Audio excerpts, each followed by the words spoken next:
Bonjour, aujourd'hui on va voir ensemble le dipôle RC.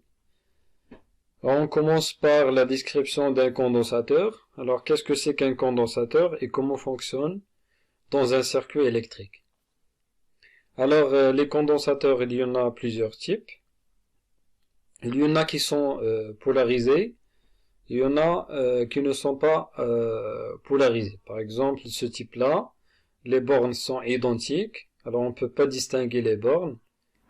C'est un condensateur qui n'est pas polarisé. Alors il y en a un autre type de condensateur, c'est celui-là par exemple. Et vous voyez sur cette illustration que ce dipôle-là dispose d'une borne négative. Alors, vous voyez que le pôle négatif, c'est la borne de droite, c'est une borne négative. C'est-à-dire que lors de son branchement dans un circuit, on doit faire attention, on doit lier le borne négative aux bornes négatives du générateur. Sinon, le condensateur serait endommagé. Ce type de condensateur est dit polarisé. Alors, une description très simple du condensateur. D'après le nom, ça permet de condenser les charges. C'est grâce à sa structure qui se forme de deux conducteurs métalliques appelés armatures, séparés par un isolant qui peut être de l'air ou un diélectrique. Les caractéristiques d'un condensateur dépendent de la nature de l'isolant, bien sûr, et de l'air des armatures, la surface des armatures, et de la distance entre les armatures. Le symbole conventionnel du condensateur c'est déduit à partir de ces structures. Donc on a deux conducteurs métalliques parallèles. Alors on les représente par deux traits parallèles de même longueur. Et on dit qu'on a deux armatures, l'armature A et l'armature B.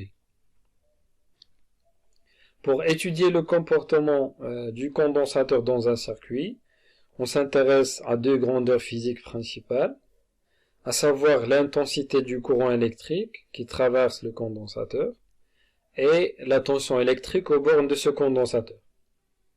Alors pour mesurer l'intensité du courant électrique qui traverse le condensateur, on va utiliser un ampèremètre, un galvanomètre. Pour mesurer la tension aux bornes du condensateur, on va utiliser un voltmètre monté en parallèle. Et pour protéger le condensateur, on va ajouter en série un résisteur. Et on alimente ce circuit avec un générateur. Alors, je vais rappeler quelques condensateurs. Alors, il y en a plusieurs. Je vais rappeler seulement deux types de générateurs. Un générateur qui impose une tension qui est constante, appelé générateur idéal de tension. Alors c'est ce type-là, symbolisé par ce symbole conventionnel, et qui va imposer une tension qu'on note par E, c'est la force électromotrice du générateur. Alors cette valeur, la valeur de la tension appliquée par ce générateur, ne dépend pas du circuit extérieur. On dit qu'il ne dépend pas de la charge à alimenter. Un autre type de générateur, c'est le générateur de courant, ou bien une source de courant. C'est un générateur qui impose une intensité constante. L'intensité qui traverse ce générateur est maintenue constante égale à I0. Alors on va utiliser dans la première partie un générateur idéal de tension. Et on va voir comment évoluent les grandeurs physiques I, l'intensité I et la tension UC aux bornes du condensateur. Alors j'ai préparé pour vous une simulation, un galvanomètre, un ampèremètre, un voltmètre calibré sur lequel on choisit le calibre 10 volts. Alors, comment se comporte ce condensateur lorsqu'on ferme le circuit? Ce qu'on va voir par les aiguilles des deux appareils. Après avoir fermé le circuit, on constate que l'intensité prend immédiatement une valeur maximale et diminue, alors que la tension aux bornes du condensateur augmente progressivement jusqu'à ce qu'elle atteigne une valeur limite. Vous voyez que l'indication du voltmètre, l'aiguille du voltmètre indique la division 80, alors que l'intensité est nulle. Alors juste un petit calcul pour savoir la tension aux bornes du condensateur à la fin de cette opération. Alors sur cette illustration, on voit que le nombre de divisions indiquées par l'aiguille c'est 80, le nombre de divisions du cadran c'est 100, et on a choisi le calibre 10. Alors on peut calculer facilement la tension mesurée à l'aide de ce voltmètre avec la règle. On prend le nombre de divisions indiquées par l'aiguille, on va multiplier par le calibre et on va diviser par le nombre de divisions du cadran. Une simple application numérique nous donne 8 volts.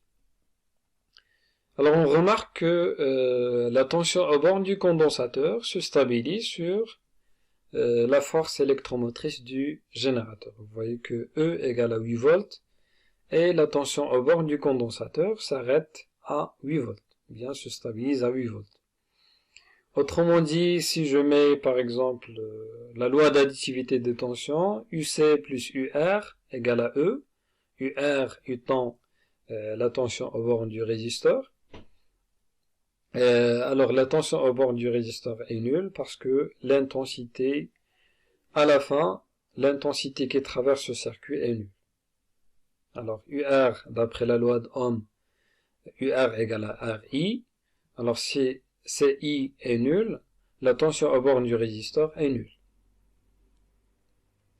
Alors d'après la description du condensateur, on a vu que ce condensateur-là, entre ces deux armatures, on a un isolant.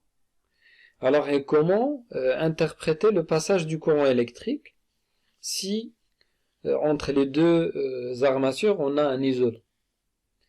Alors on peut interpréter ce passage par le fait que les électrons venant du pôle négatif du générateur vont s'arrêter sur la plaque B, alors que d'autres électrons vont quitter la plaque ou bien l'armature A, et par suite l'armature B va se charger avec une charge négative, parce que là où il y a l'accumulation des électrons, alors que l'armature A va être chargée positivement parce que c'est la plaque qui va perdre des électrons au cours de son fonctionnement. Alors, on peut conclure ça par une interprétation. Grâce au déplacement des électrons, les armatures du condensateur se chargent progressivement par deux charges opposées. La charge QA est positive et la charge de l'armature B est négative. Alors en exploitant la conservation de la charge, QA égale à moins QB.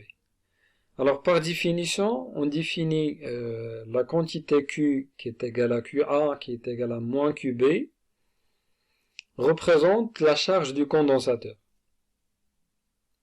Autrement, on va choisir la charge qui est positive qui va représenter la charge du condensateur. Alors c'est une grandeur positive et s'exprime en coulombs. Autrement, on peut généraliser cette formule. C'est que Q égale à QA égale à QB en valeur absolue si on ne connaît pas l'armature qui est chargée positivement. Alors cette quantité d'électricité, appelée aussi quantité d'électricité emmagasinée. Alors, si après avoir terminé cette opération, alors on peut dire que au cours de ce fonctionnement du circuit, on peut dire que le condensateur se charge, parce qu'il permet d'accumuler les charges entre les charges sur les armatures. Alors on voit que d'après cette interprétation que le condensateur permet effectivement de condenser la charge sur les deux armatures. Et au cours de cette phase de fonctionnement de ce circuit, on dit que le condensateur se charge. Alors qu'est-ce qui se passe lorsqu'on ouvre le circuit? Alors vu les électrons ne peuvent pas circuler dans un circuit ouvert, le condensateur va garder sa charge et la tension UC va garder la valeur 8 volts à condition que le voltmètre est un voltmètre qui présente une très grande résistance pour ne pas laisser les électrons circuler entre les deux armatures. Alors si on construit une autre partie de ces circuits, seulement un petit fil, et on va fermer le circuit dans l'autre côté. Ça veut dire qu'on va lier ce condensateur qui est déjà chargé avec le résisteur. Alors on va inviter, comme d'habitude, le galvanomètre, le voltmètre pour voir ce qui se passe lorsqu'on bascule l'interrupteur vers la position de droite. Alors la simulation va montrer qu'est-ce qui se passe. Alors lorsqu'on ferme le circuit, l'intensité du courant électrique prend une valeur minimale. Vous voyez, la valeur est négative. Alors que la tension électrique aux bornes du condensateur diminue à partir de 8 volts jusqu'à 0. Alors on dit que dans ce cas, on a une décharge du condensateur. Alors l'indication par le galvanomètre, vous voyez que l'aiguille a dévié vers les valeurs négatives. On peut interpréter ça par le fait que les électrons traversent l'ampèremètre ou bien le galvanomètre dans le sens contraire du sens déjà vu dans la première phase. Alors on peut dire que au cours de cette phase, le condensateur est traversé par un courant dans le sens conventionnel et inverse au sens observé au cours de la première phase. Les électrons ont changé alors leur sens de déplacement. Alors, et au cours de cette phase, puisque les électrons changent de sens de déplacement, ça veut dire que les armatures vont se décharger. Et on parle de décharge du condensateur.